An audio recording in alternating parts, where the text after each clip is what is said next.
All right, hello. It has been a while since we have done a video like this, which is going to be an unboxing video based on these. The Melbourne Tool Company product lineup. I've got a whole bloody box of the things here that I'm going to be going through and giving a impartial overview, review, I guess. I don't really know what I'm going to be doing here, but I'm just going to be having a look at them and seeing what I think. I should say that no money has been exchanged for me to do this video. They don't even know that I'm doing this video. Hand tools have a special place in my heart and my career, and while I should probably listen to all the advisors I have about, valuing my time and my opinion on these things and charging companies like this money to do videos like this, at the same time, that kind of can sometimes undermine the authenticity and genuineness, honesty of the videos. So I'm doing this without any money being exchanged. They have, of course, sent them to me to just sort of try out, but quite frankly, I don't need these tools. If I don't like them, they can go back. As you know, Lee Nielsen is what I currently run. I've got one up there. I've got knows how many in the trays down there. I've got a whole lineup of Lee Nielsen. I don't need these, and so if I don't like them, I'm probably going to give them back. Anyway, I don't really know where to start with this. Right, this is where we're starting apparently, because I did just film some clips, but then my microphone wasn't working, but this is actually quite a good spot to start, I think. I did have a moment of excitement while opening these because I realized that they have sent me 2 or 3 planes that I haven't actually got in my Lee Nielsen arsenal. And so, yeah, I'm just gonna sell my soul for Melbourne Tool Company from now on. I'm not. Right, so before we start looking at these tools individually, and by the way, if you're interested in any one of these particular ones, I'll put chapters in the timeline below so you can skip forward to it. One thing to just sort of make clear about these tools is, despite being called Melbourne Tool Company, don't assume that they are manufactured in Melbourne. They might have been designed there, or they certainly would have been conceptualized, I guess, in Melbourne by the company Timbercon, who is the sort of primary retailer of these tools. I actually worked with them last year. I know them personally. It is a lovely company, hence why I'm sort of happy to do this for them. But yeah, when it comes to tools like this, these kind of sit in that middle bracket of pricing. They're not so expensive like your Lee Nielsens or your Veritas that they are out of the budget for a lot of people and hard to justify, but also they're not so cheap that corners will have been cut in manufacturing. And in theory, the price bracket that these are at, they should be something that work as well as a Lee Nielsen back there. The main trade-off would be is that for some people, they might not like the idea of the fact that these are manufactured overseas. Perhaps you would like to support more kind of domestic jobs and livelihoods and things like that, which is where companies like Lee Nielsen and Veritas can be appealing to some people. Not that there's anything wrong with the stuff that comes from the East, of course. Sometimes they do it much better than us. A lot of the time they do it much better than us.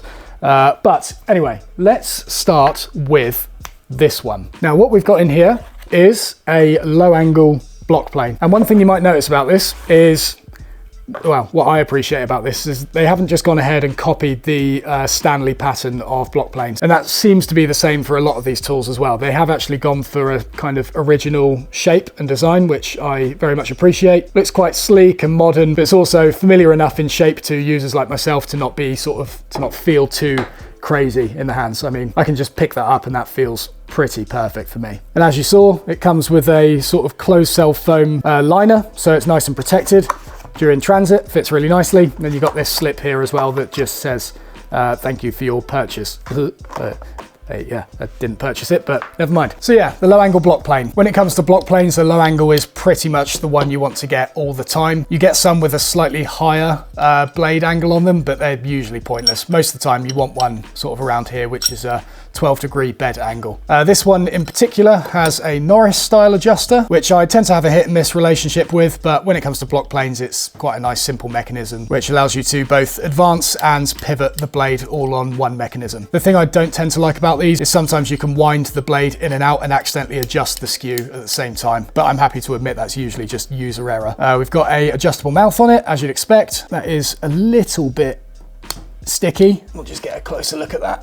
In fact, if I just take this sort of mouth bit off, we can have a look underneath at the gubbins of this. I think there's just some little bits of grit or something in there that was stopping that from moving as nicely as it should have. But yeah, not too bad now I've loosened it up. Just get this back on and see if that's any better.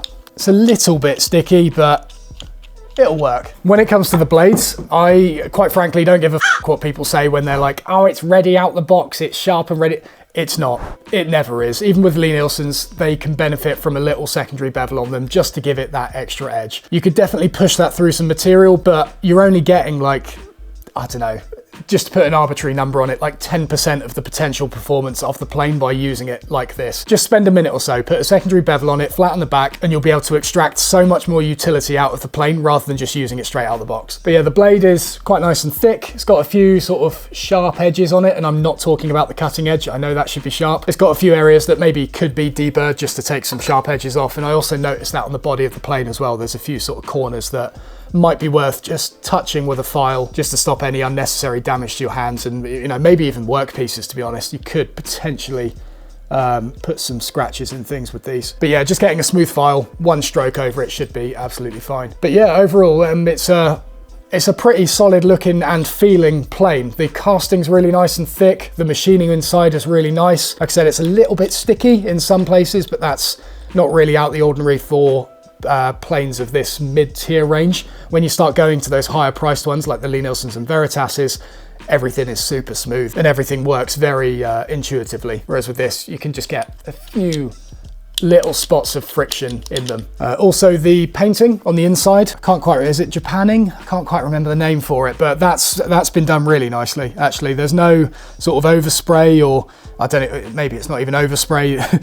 Is overspray possible with this painting method? I don't really know. Either way, it's done really nicely. It's this sort of gunmetal grey, which is different to what you normally see with planes like this, where they're often painted black on the inside. It's not gloss, thank God. I hate gloss finishes on planes. But yeah, very nice. Very nice. This lever cap thing fits on exactly as it should, tightens up nicely, fits well in the hand with everything clamped down. The blade moves forwards and backwards really nicely. There's a fair bit of backlash in it, but that's not necessarily a negative per se. That's just like a thing to note, I guess. But yeah, very nice. And honestly, that's very weighty. Here we are. Look, this is going to piss some people off, putting a plane down on these epoxy ridden scales. Yeah, I'm going to put it down on the bed as well. So 799 grams and 792. So yeah, it's pretty much the same weight as this Veritas NX60. And there is a lot of metal in this thing. And if I'm honest, I don't really like this plane all that much. It's okay, but the shape is sort of quite weird. And the blade as well. Man, I'm going off on a bit of a tangent here, but this blade is so annoying to sharpen because of these tapered edges. You can't get it in a normal side clamping honing guide. It's just a plane for posers like myself.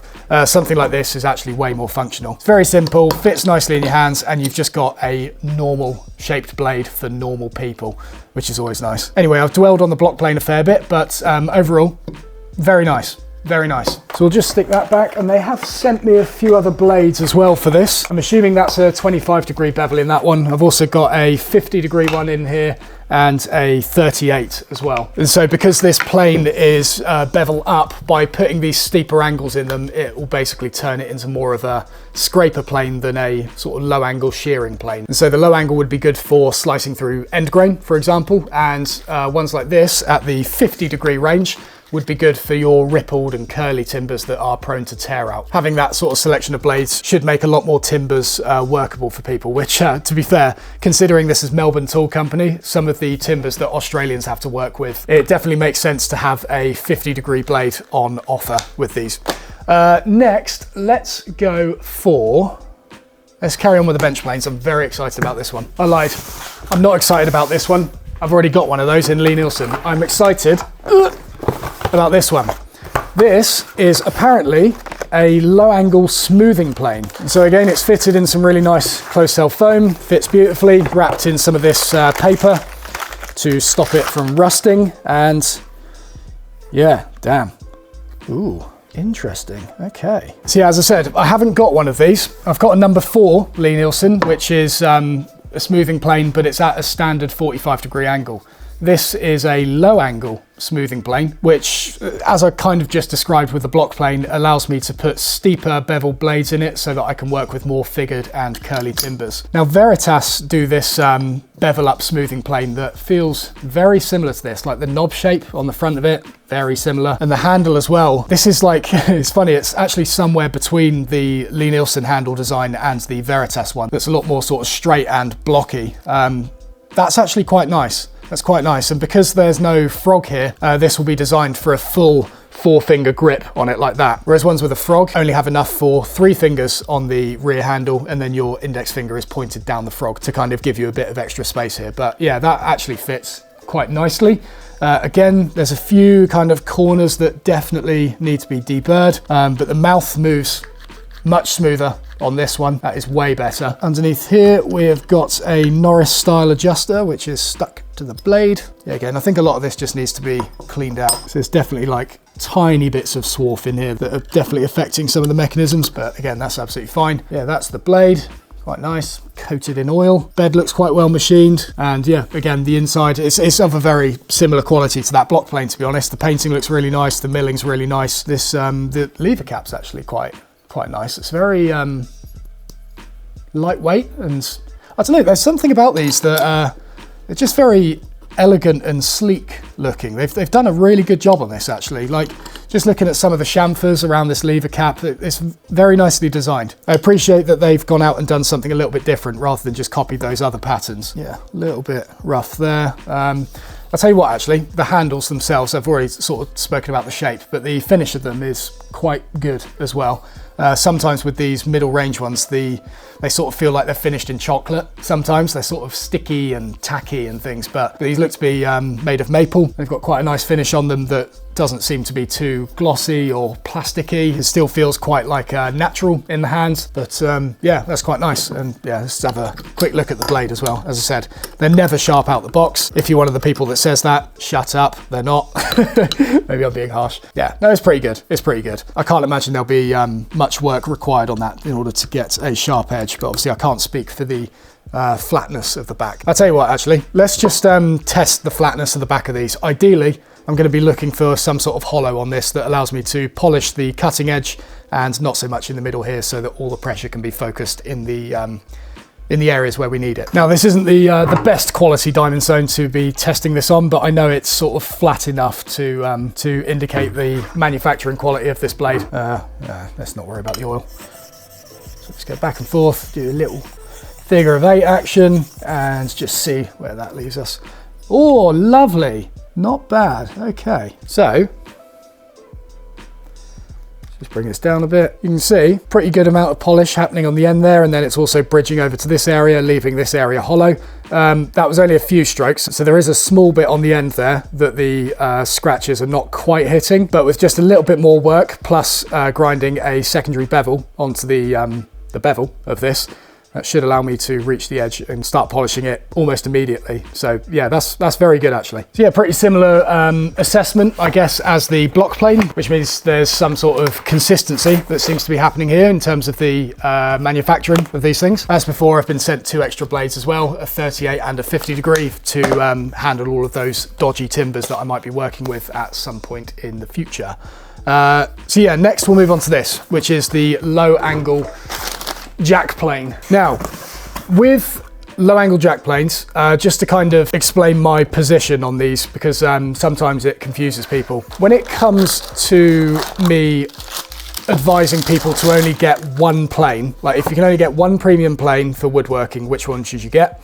This is the one, a low angle jack plane. Why? Because a jack plane is the kind of middle of the road in terms of size, because it's not got the sort of cumbersome length of a massive jointer plane, which we'll be getting to shortly. So it means that you can still use it for finer detailed work, but at the same time, it's not short like a smoothing plane that means it's limited when it comes to doing edge jointing and flattening. This is a jack plane is a good all-rounder size, and the fact that it's low angle means that you can do that thing where you, as I've said 2 times already, you can swap the blades out in order to get a more of a scraping action than a cutting action with it. So it's a bit of a Swiss Army knife in terms of a tool. And also one less thing you're paying for is you're not having to buy the frog that the blade is mounted on when it comes to normal bench planes like the one you see up here. There's a lot of mechanisms in that. It's obviously an extra piece of metal, and you're going to need to pay for that when you're buying the plane. Because this lacks a frog, generally they're actually cheaper as well. But again, general feel, very nice. Needs some deburring, can loosen the front on it. Again, that works really nicely. Nothing wrong with that whatsoever. Then in terms of the Norris adjuster, we'll just loosen that slightly. Yeah, I mean, the blade, that does move really nicely. The skew action on it, like that works really nicely. The lever cap has been really nicely machined. There's a few like little dings and stuff on it in places, but it's nothing too bad. Get the blade out. Have a look at that. Yeah, again, they've done a good job on the consistency on these. I'm picking up on the same things. It's just like really nice paintwork on the inside. The milled finish is really nice. One thing I haven't checked yet is, yeah, the sides are perfectly square. So that means that this can be used on a shooting board on its side. I think that's the same for the smoothing plane and the block plane as well. But it's definitely something you would want for this. Yeah, these are very good. They're very impressive, actually. As always with these mid-range things, it's just minor cosmetic things that are the small sort of cons of them. Some of the mechanisms can be like a little bit grindy and deburry the first time you use them, just because there's a bit of swarf and stuff in there. There's actually a tiny pokey bit coming out of this that I know is going to give me a metal splinter at some point. I'll just pick that out. But yeah, if you're looking for like a mid-range thing and you're willing to just sort of give these edges just a very, very quick file or just some 240 grit sandpaper, to be honest, that'd be absolutely fine. There is actually yeah, there's a fair bit of a burr on the front there. Let's just get that on camera because that's actually quite a good representation of what I'm talking about. So yeah, this is the front of the plane here. You can probably just see that burr breaking off there. That's the kind of stuff that's just been left over from machining. Quick file will sort that out, but yeah, you just got to watch your fingers on it when you first unbox these, because that could be yeah, a little bit pokey. But yeah, just to sort of clarify the point I started making earlier before going off on a tangent, a low angle jack plane is the plane that I recommend to people if they can only get one plane to do everything. Is it necessarily my favorite plane? No. I actually much prefer, I really like jack planes, but I much prefer 5.5s like this one up here. This is a Lie-Nielsen one. For me, just having that extra width, a little bit of extra length, and also the normal frog on it, I just tend to get on much better with. Just feels much more familiar in the hand to me than something like this, that while a little bit more versatile, just doesn't feel as comfortable and intuitive to use to me as something like this. But yeah, that's where I'm at with this. That is definitely the most versatile, but it's not my favorite. This size is my favorite. Anyway, let's do what we have. There's jointing plane. I'm excited about this one. So yeah, very excited about this. I actually thought about getting one of these a while ago, either from Lie-Nielsen or Veritas, but now, providing I like it, I guess I don't need to. This is f***ing massive. Right, again, all fitted in foam. Get it out. Oh my lord, it's like a sword. Ooh, this does look nice. It's like a platypus. Jesus. Is that that almost feels like it's a number 8 size. Is that a number 8? No, it is a number 7. It's just a much chunkier casting. Wow. Yeah, I mean, have a look at that. The Melbourne Tool Company one, definitely thicker on the walls there. And I'm pretty sure the bases as well. Of course, the thickness of the base isn't the only thing you want to be basing this off, but that is definitely, you know, considering it's a low angle plane and it lacks the solid bronze frog that's in this Lie-Nielsen one, that, you know, there's technically less metal here, or less opportunity for metal. They certainly make up for it in the casting. Yeah, that's weird. There's like a lot of, there's some really interesting undulations and profiles and stuff going on with the base of this. Like feels like there's a slight sort of arch in that. There's some interesting things going on here. This is just all visual, but it feels very intuitive in the hands. So on this one, the front handle doesn't actually lock anything. It just spins in there, which is fine. Okay, so the mouth is just on this slidey bit here, but again, that works much nicer. It's nice to see that these mouths slide better on the bench planes than they do on the block plane. Like that block plane one, as you saw at the start, was quite quite grindy and it didn't bode well for the rest of them. But yeah, the smoothing plane, the jack plane, and now this one is working absolutely fine. You know, by this point, I've got a pretty good consensus on the whole lineup. It's just, I'm mostly looking for consistency and, you know, what are the pros and what are the cons, and are they consistent across everything I'm looking at? And yeah, it's pretty much the same. It's always deburring, isn't like as done as well as it could do. The design of it's really nice. Obviously they're all on Norris adjusters. The blades are of a pretty good quality. I don't know on the metal at this point and what tool steel they're using. Norris adjuster is a little bit more, it's definitely doing this thing where, like, as I advance it back, it's sort of skewing the blade at the same time, and that's not necessarily due to me pushing it. It's just the way it's interacting with the blade. But that's not necessarily a reflection on these planes. It's just something that Norris adjusters do in my experience. But you know, you get used to working with things like this. As I said, planes like this, Lie-Nielsen, where they've got the lateral adjuster and the thrust wheel on two separate mechanisms, is just what I'm used to. Norris adjusters, if you use them long enough, you know, you won't be complaining like I am now. Yeah, man, that is a beast. Is the width of it the same? Oh, it's wider. Damn, okay. That's what I'm seeing. So that's like the length of a number 7, but maybe the width of the number 8. A number 8's wider? I think they are. So as far as bench planes go, we've looked at, let me just get them out. As far as bench planes go and block planes, I think I've got a pretty solid consensus on them. Well, I'll tell you what, they do look quite good lined up like this. That sort of uniformity in terms of the colouring and everything. That's really nice. But maybe it's just because they're clean. My ones are not like this at the moment. But yeah, the manufacturing quality is pretty consistent across it all. You know, I've mentioned deburring quite a lot, and I showed you that quite big burr on the front of this jack plane here. There's cases of that sort of all over these, but you know, that's not necessarily that's an easy fix. They're all on Norris adjusters. Again, love-hate relationship with those. That's not really my place to say whether that's right or wrong. The handles are finished well. There's a few little spots on them that have dings and stuff like that, and maybe could be sanded slightly better, but you're only really going to find that sort of level of detail when you go to your more expensive Lie-Nielsens and Veritases and other things similar to that, higher price brackets. But yeah, overall, is this what I sort of expected to find from these? I would say so. I would say in terms of all the sort of pros and cons I've listed, that is pretty much the standard of quality I would expect to find on something of this price bracket. What has sort of exceeded my expectations has been the aesthetics, I guess, in both the shape and that sort of internal there's just something about them that's really nice and original. Now, obviously, I haven't tried to sharpen or use any of these yet. That will be maybe for a future video. This is just first impressions, but based upon these first impressions, I don't see anything wrong with them. I'd feel happy recommending these to people, but I would have to sort of hold formal judgment until I actually use them. I've got too many other things to get through. So yeah, that settles the kind of bench plane aspect of things. Let's move on to more esoteric things now, like spokeshaves, router planes, and router planes. So I'm going to start off with spokeshaves and leave the router planes until last, because oh, this isn't a oh, it's a scraper. Oh, cool. Well, we're starting with the cabinet scraper. Now, I'll tell you what, we'll do the spokeshaves as well, because they're pretty much the same. That feels very nice. So yeah, same boxes as before, all foam fitted, all wrapped in some soggy paper.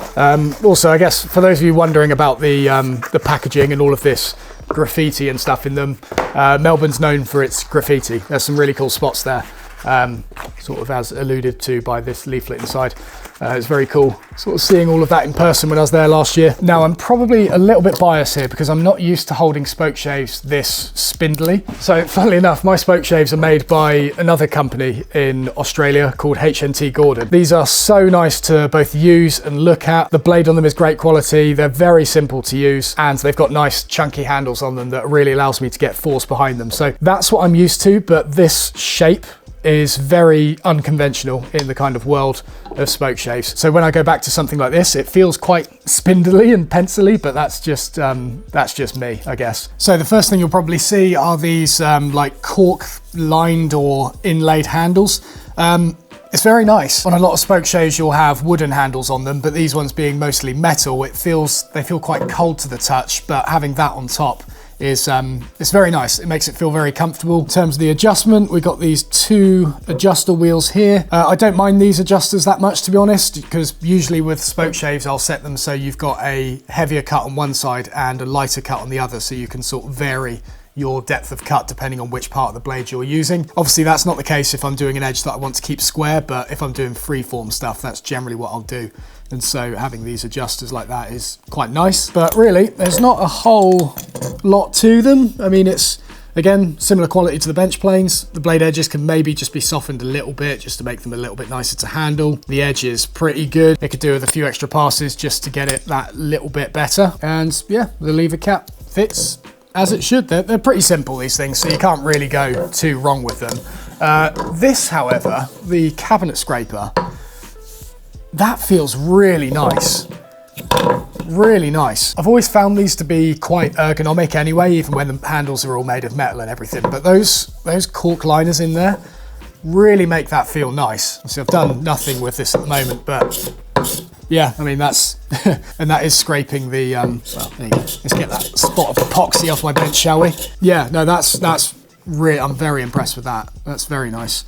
So with this, let's just zoom in a little bit. So yeah, you've got the 2 screws to lock the blade here. The blade itself is actually double-sided, so you can flip it over and use the other side if you want. And the mechanism to put a small bend on the blade is on the back here. So you can just tighten that up and that will flex it ever so slightly so that you can work in a kind of a more local area rather than spread the cutting action across more of the blade. That's quite a nice little useful thing that isn't particularly unique to these, but it's just nice to see included. But overall, very nice. I really like that. I haven't got one of these, so it'd be cool to see if we can get some use out of this over the next few projects, I guess. I'm making a right old mess of this. So let's shift all them over here, because next, and finally, we are going to be looking at router planes, which is always a exciting tool for a lot of people. They have a lot of use even with power tool woodworkers because they can be good for finishing off rebates and dados. So there we go, that is the small router plane with a 1/4 inch blade in it. Looks like you can get other widths as well. Oh, here we go. So we've got this is a 2mm blade. That's kind of cool. So you can see that it's the same width up the length of the blade, but then they've just narrowed the end of it so that it still locates nice and square in this section instead of like pivoting all over the place. I thought it would be something where you'd have to reference it against the side of the wall, but no, that's quite a nice simple solution. And yeah, that's very nice actually, really nice and simple. And with this you could set the depth either just by eyeballing it, or you could just give this a tap with a small pin hammer or something like that, just very lightly in order to increase the depth on it. I'm struggling to sort of visualize how I would hold this. I guess it would be like that if I were to do it. Probably just comes down to whatever I happen to be doing at the time, but again, a little bit of deburring please. That would be very nice, just to help it ride over some of the edges and stop it. You can see it like scraping the surface here by doing that. But yeah, that's a nice simple one with a few different sizes of blade. That could be very useful for, I don't know, sorting out hinge recesses or something like that. And I guess finally, we are going to be looking at this one, the large router plane. Holy shit, that looks very cool. Interesting, okay.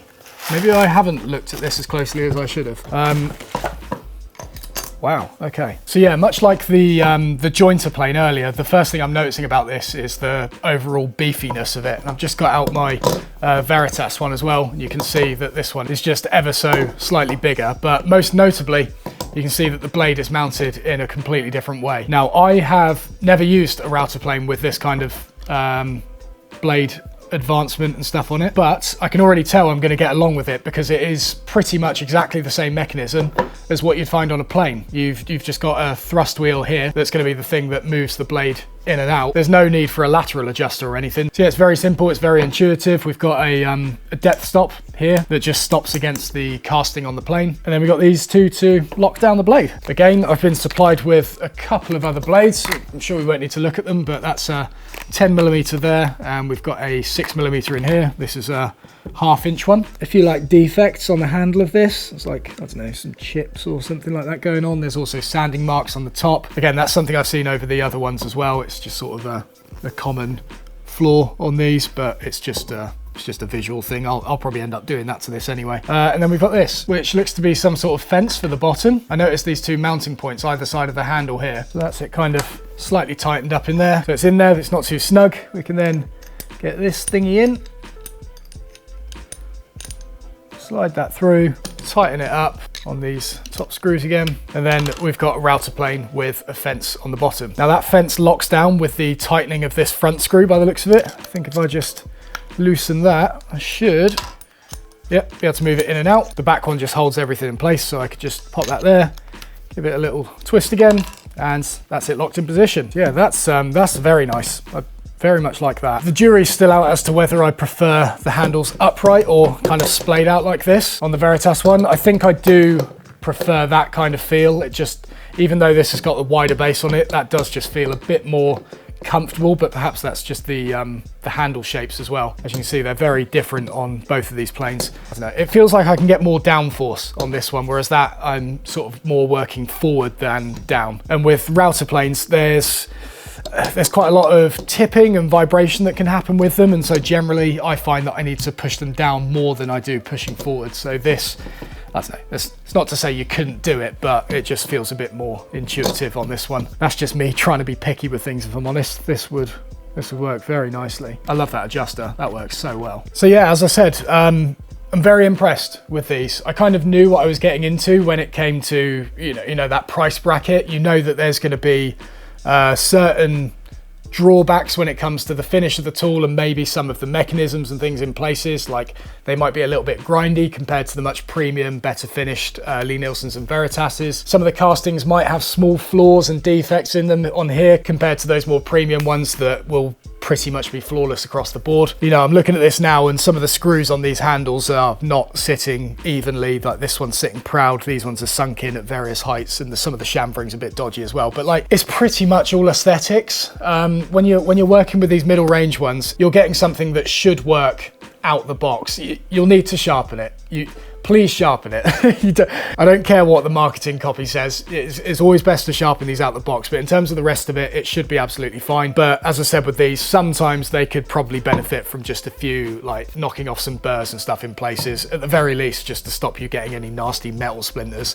But overall, that's a nice set of tools. It's nice to see someone doing something a bit different in terms of the design, using different materials and just having a completely different aesthetic. And as I said, the company that has commissioned these, Timbercon, it's a great company. But on first impressions, I would definitely feel happy recommending these to people. Obviously, I haven't actually used or sharpened any of them yet, but you can tell a lot from just how they come out the box. But if you are interested in it, I would definitely recommend getting into a store or something like that, trying them out yourself and just see how you get on with the sort of overall feel of them.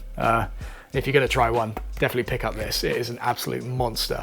So I hope you found this video useful. Thank you very much for watching, and I will see you in the next one.